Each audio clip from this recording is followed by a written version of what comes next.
Bonsoir à vous, chers DG. Bienvenue à MLC Fort, édition Deadline 2020 des Pimpins.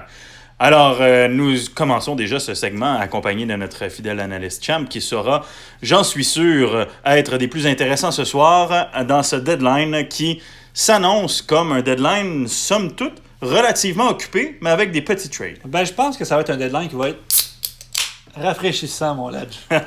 Alors, on commence tout de suite avec la première transaction qui a eu lieu au cours de la soirée. Une transaction de taille entre les Sabres de Buffalo et les Panthères de la Floride. Effectivement, Andy Green qui prend son talent défensif en South Florida et s'en va maintenant vers la magnifique ville du Buffalo. Oui. Contre un choix 4e ronde et Andrew McDonald. Andrew McDonald est connu comme étant un défenseur qui ne joue plus dans la Ligue nationale. Donc, c'est surtout un choix 4e ronde. Donc, dit-on, c'est un bucket d'ailes de poulet qui accompagne Andy Green. Oui. Et on a M. McDonald aussi qui accompagne le 4e choix en Floride.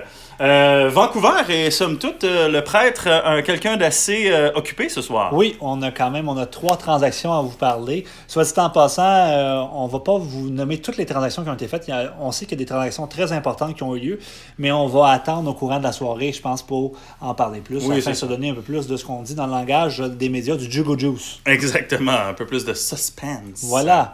Alors, Vancouver qui s'en va chercher Kurt Russell. Oui, Kurt Russell qui revient dans un film. On l'a vu cette année avec Brad Pitt et, ma foi, son nom m'échappe, Léo DiCaprio. Oui, voilà. Dans le film Once Upon a Time in Hollywood. Hollywood. Alors voilà. Alors, lui se dit Vancouver. Il s'en va vers Vancouver parce qu'on sait que Vancouver, c'est reconnu comme étant le Los Angeles du Canada.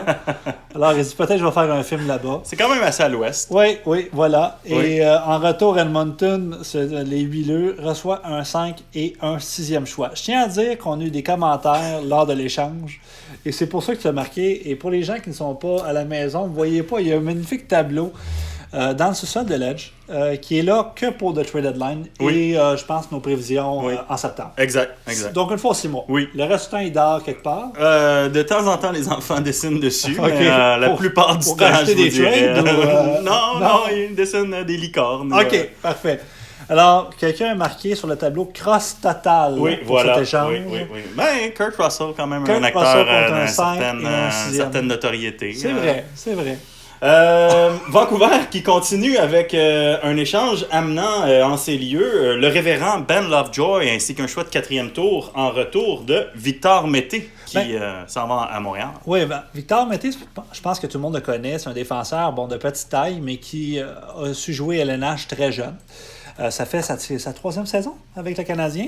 On voit que ça ne sera jamais un défenseur de premier plan, c'est clair, mais il y a un certain potentiel. Est-ce que ça va être un 4e défenseur ou un 5-6e? Je pense que c'est ça la question dans le cas de Victor Mété. Ce n'est pas un ou 2 ou un 3e, c'est un 4-5-6. Mais quand même, il a seulement 21 ou 22 ans, Victor Mété, donc très jeune. Mais au moins en retour, on reçoit Lovejoy qui a des codes défensifs et un 4e choix. Victor Mété, c'est un choix 4e ronde. Mais soyons francs, les probabilités de repêcher un autre mettant en 4e ronde, c'est peut-être de quoi à l'ordre de 10 à 20 peut-être. Là. Donc, on y va avec surtout du renfort dès cette année.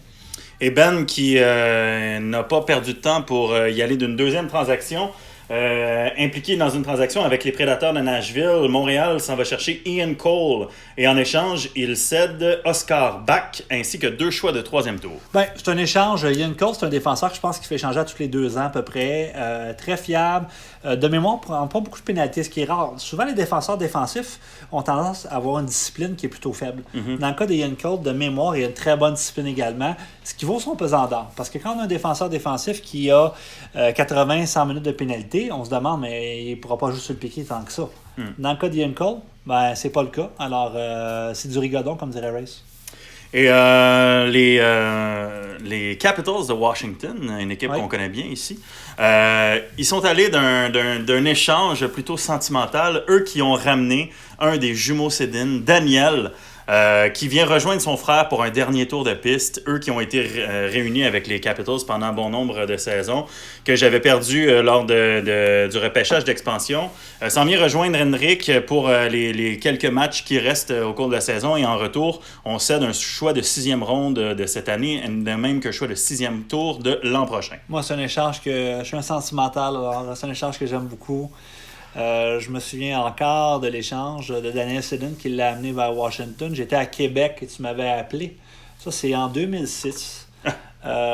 Et à l'époque, on n'avait même pas Internet ou rien de ça sur le téléphone. Là. Tu m'as appelé. Texté en 2006, je commençais. J'étais pas très...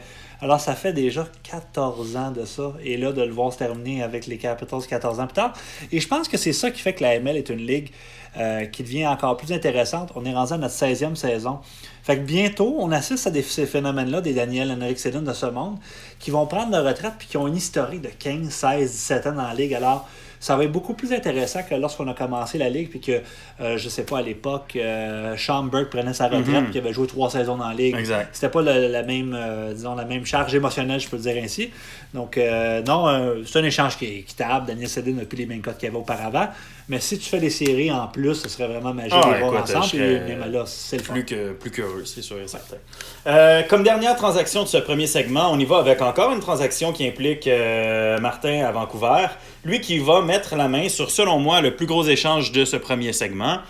Il met la main sur Keith Yandle et en échange, il envoie à Tampa Texier, Brendan Lemieux, Marcus Foligno, Paul Martin, l'ancien premier ministre du Canada, de même qu'un choix de 4e ronde.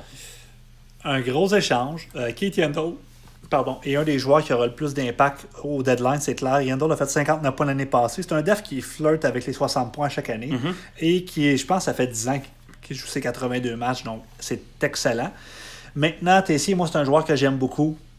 J'y crois beaucoup en lui depuis son repêchage, puis il a bien fait dans la Ligue américaine. Cette année, à l'NH, il a eu un mauvais début, mais Columbus ne performe pas tellement offensivement. Là, il y a quelques joueurs, mais la plupart ne performent pas.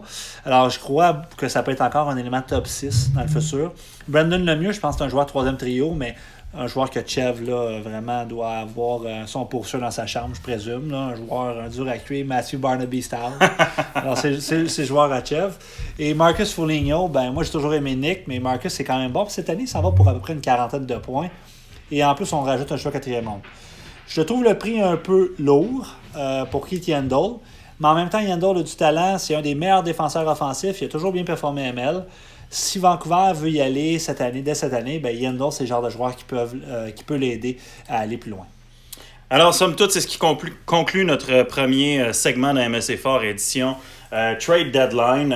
Ce qu'on a à retenir, dans le fond, on pourrait se dire que Vancouver met la main sur un vieil acteur et un ancien premier ministre du Canada.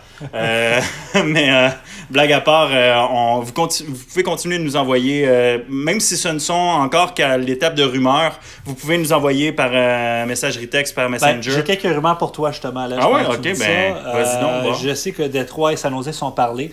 Le nom de Brad Marchand et de Chevnikov ont été prononcés. Apparemment qu'il y aurait eu un refus du Détroit.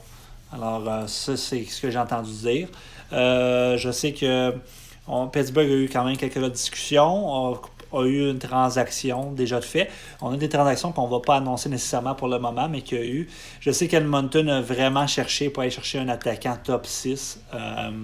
Et peut-être a-t-il conclu un échange. On verra lors de la prochaine émission. Je sais que Boston a annoncé plusieurs joueurs disponibles. Je pense que ça va être un deadline quand même mouvementé. On ne s'attendait pas à ça, mais ça va bouger. Ça va bouge, comme dirait l'autre. Oui, effectivement. Puis tout au long de la journée, j'ai senti vraiment une espèce d'effervescence. Comme ça faisait longtemps qu'on n'en avait pas eu pour le deadline, plusieurs des DG se sont manifestés sur la conversation de Messenger de la ML. Donc, continuez de le faire. Vous pouvez le faire directement dans nos messageries personnelles également pour nous donner vos avis également. Donc, ça va nous faire plaisir de pouvoir partager tout cela avec vous au cours des prochains 2h20. C'est ce qui nous sépare de la date butoir. Donc, cher DG, bon deadline à vous.